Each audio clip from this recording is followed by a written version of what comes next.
का world bank की report के ऊपर हमारे साथ मौजूद हैं अदील मलिक साहब। आप ऑक्सफोर्ड के प्रोफेसर हैं ट्रेड लॉजिस्टिक्स, और स्पेशली इसमें मैं आपका कमेंट ज़रूर चाहूँगा कि रीजनल इंटीग्रेशन का एक उन्होंने रिकमेंडेशन इसमें दी है, नॉर्मलाइज रिलेशंस विद इंडिया। हम इस माहौल में कैसे सोच सकते हैं इंडिया के साथ नॉर्मलाइजेशन?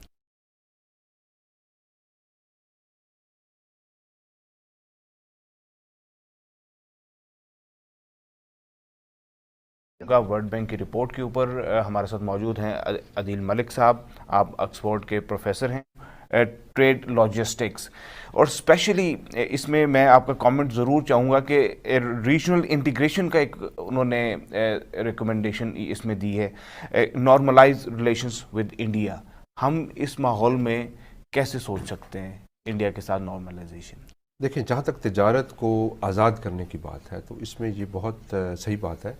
और इसमें मैं ये ऐड करूँगा कि बहुत सारे ममालिक में जो बहुत बड़ा ट्रेंड आपको ग्लोबली नज़र आया है, साउथ के ममालिक यानी जो गरीब डेवलपिंग कंट्रीज़ हैं, कि वहाँ पे एक बड़ा ट्रेंड ये नज़र आया कि वो एक दूसरे के साथ रीजनल ट्रेड बहुत एक्सपैंड हुई। अगर आप देखें जो आदाद व शुमार है इसके मतलब कि कैसे regional trade agreements over time increase हो रहे हैं बहुत ज़्यादा, उसमें अगर आप पाकिस्तान देखेंगे तो वो बहुत पीछे है। अगर आप एक एवरेज अफ्रीकन कंट्री लें, एवरेज साउथ एशियन लें, बांग्लादेशी ले लें, तो उनकी पूरी दुनिया के साथ फ्री ट्रेड एग्रीमेंट्स बहुत तेज़ी के साथ बढ़े हैं।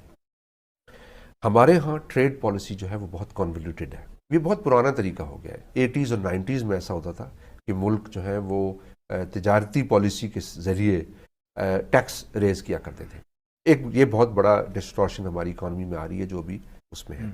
जहाँ तक रीजनल ट्रेड का ताल्लुक है तो ज़रूर ये बात सही है कि हिंदुस्तान के साथ जो भी आपके नेबर्स हैं, मैं कहूँगा कि हिंदुस्तान, मैं तो वर्ल्ड बैंक की रिपोर्ट से आगे जाऊँगा और ये कहूँगा जहाँ वर्ल्ड बैंक जिसके बारे में बात नहीं कर सकता मैं वो बात भी करना चाहता हूँ। वो ये है कि हमें सब हमसायों के साथ, चाइना, इंडिया, ईरान के साथ भी, अब मिसाल के तौर पर ईरान की जो गैस है वो गैस पाइपलाइन इन सब अहदाफ पे पहुँचने के लिए ज़रूरी था कि वर्ल्ड बैंक की रिपोर्ट ये कहती कि तमाम जियोपॉलिटिकल इश्यूज़ एक तरफ, लेकिन पाकिस्तान की इंडस्ट्री को सस्ती फौरी गैस चाहिए। इंग्लिस्तान हमसाया होता ईरान का तो वो ज़रूर वहाँ से गैस लेता क्योंकि उनकी इंडस्ट्री उनके ऊपर फोकस करती। तो हमें हर किसी के साथ अच्छे ताल्लुकात बनाने हैं, लेकिन इसमें एक बात ये जहन में रखिए, मलिक साहब, इसमें एक चीज़ मिस कर गए हैं कि अगर पाकिस्तान के रीजन को डिफ़ाइन करें तो ये साउथ, सेंट्रल एशिया और वेस्ट एशिया, ये इसके मिड के अंदर है। हम वेस्ट एशिया को भी जो है वो ट्रेड कर सकते हैं, उनके साथ भी अपने तिजारती ताल्लुकात,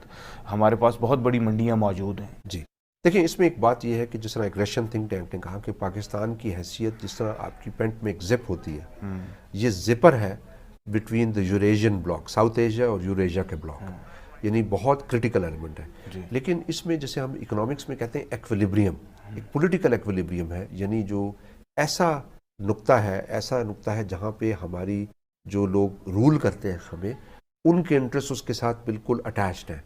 वो ये है कि अभी तक हमने अपने जोग्राफिया को इस्तेमाल किया है जियोपॉलिटिकल एंड्स के लिए।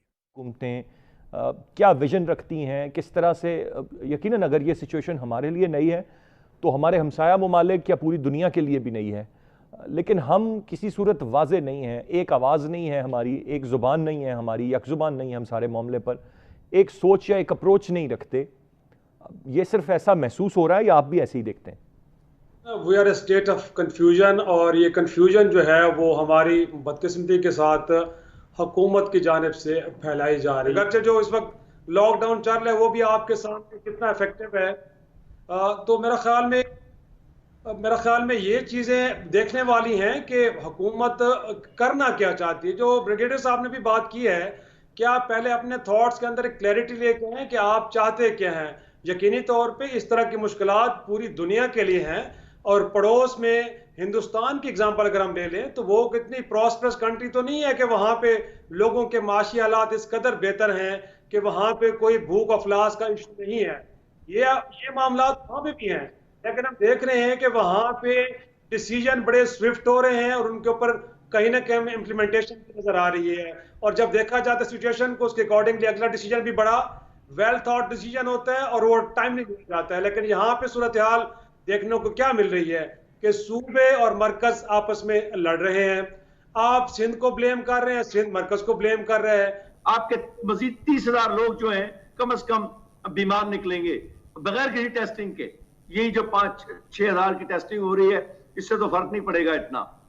चुनांचे नतीजा क्या होगा कि जून के महीने में आके जब आपके यहाँ 1 लाख लोग कोरोना के शिकार होंगे, आपके पूरे जो सेहत का निजाम है वो इसको संभालने के काबिल नहीं होगा। माशी सूरत हाल दिगरगू है। तो मैं ये इस बात पर इसरार करूंगा, चाहे वो असद उमर हो, मैं गुफ्तगू सुनता हूँ असद उमर की, बड़ा सख्त मायूस हूँ, हुकूमत की बात नहीं कर रहा। मैं हैरान हूं कि आप इस तरह की गुफ्तगू टीवी पे बैठ के करते हैं। आपने तो बात एक करनी है जो डॉक्टर फाउची कहता है, टेस्टिंग टेस्टिंग टेस्टिंग, इसके अलावा कोई लफ्ज। निचली सतह पर इक़्तिदार की मुंतकिली अगर हुई है नहीं हुई तो उसको देखना चाहिए।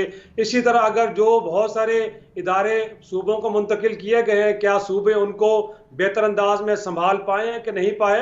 वरना पड़ोस में हम देखते हैं कि हिंदुस्तान के अंदर किसी ज़माने में तालीम और सेहत को प्रोविंशियल सब्जेक्ट किया गया था, लेकिन बाद में वफाक के हवाले हो गए चीज़ें सारे।